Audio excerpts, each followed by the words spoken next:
اچھا صحابی، پہلے مجھے ہاتھ کھڑا کر کے آپ نے بتانا ہے کدھر تک میری آواز جا رہی ہے، کدھر تک آواز جا رہی ہے؟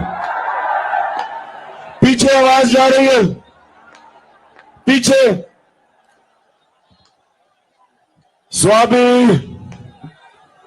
اسلام آباد کے آپ قریب ہو، اور میں نے جب آپ کو کال دینی ہے،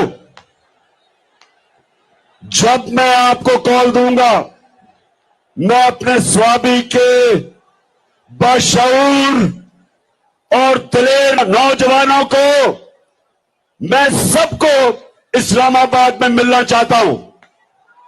تیار ہو؟ ہاتھ کھڑے کر کے مجھے بتاؤ کہ اس ملک کی حقیقی آزادی کے لیے آپ اسلام آباد آئیں گے؟ ہاتھ کھڑا کر کے بتاؤ کہ غلامی نامنظور، امپورٹڈ حکومت نامنظور۔ صحابی کے نوجوانوں، غلاموں کی کوئی عزت نہیں ہوتی، تو پاکستانیوں، میرے غیور باشعور صحابی کے نوجوانوں، میرے پاکستانیوں، یہ یاد رکھ لو کہ غلاموں کی کوئی عزت نہیں ہوتی۔ ایک آزاد قوم ہے، ہم وہ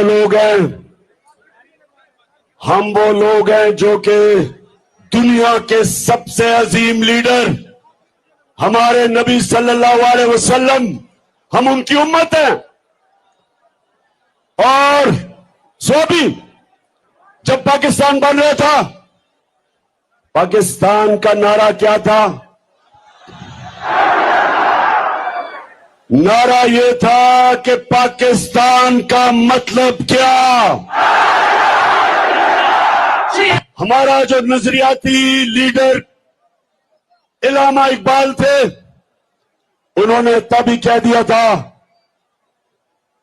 کہ ہم نے اقبال کا شاہین بننا ہے، ہم نے وہ لوگ بننے ہیں جنہوں نے دنیا کی امامت کرنی ہے۔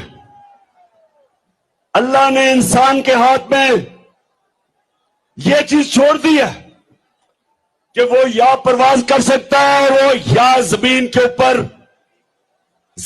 کے اوپر رینگ سکتا ہے۔ اللہ نے قرآن میں کہا ہے کہ انسان جب اوپر جاتا ہے تو فرشتوں سے اوپر چلا جاتا ہے، اور جب وہ نیچے گرتا ہے تو جانوروں سے نیچے چلا جاتا ہے۔ یہ جو اوپر بیٹھے ہوئے ہیں، یہ جانوروں سے نیچے چلے گئے ہیں۔ ایک جانور بھی اتنا کھاتا ہے جتنا اس کی بھوک ہوتی ہے، ان کا تو پیٹ ہی نہیں بھرتا۔ اس لیے میرے نوجوانوں، ہم نے اپنے ملک کو بچانے کے لیے اور آزاد رکھنے کے لیے نکلنا ہے۔ میرے پاکستانیوں، ہم نے ان کا مقابلہ کرنا ہے، اپنے ملک کو بچانے ان چوروں سے، اور آپ نے سب نے میرے ساتھ نکلنا ہے۔ پھر سے ہاتھ کھڑا کر کے بتاؤ، نکلو گے؟ صحابی، میں پھر سے آپ کے جنون اور آپ کے شعور کا، آپ کا شکریہ بھی ادا کرتا ہوں، آپ کو خراج تحسین پیش کرتا ہوں۔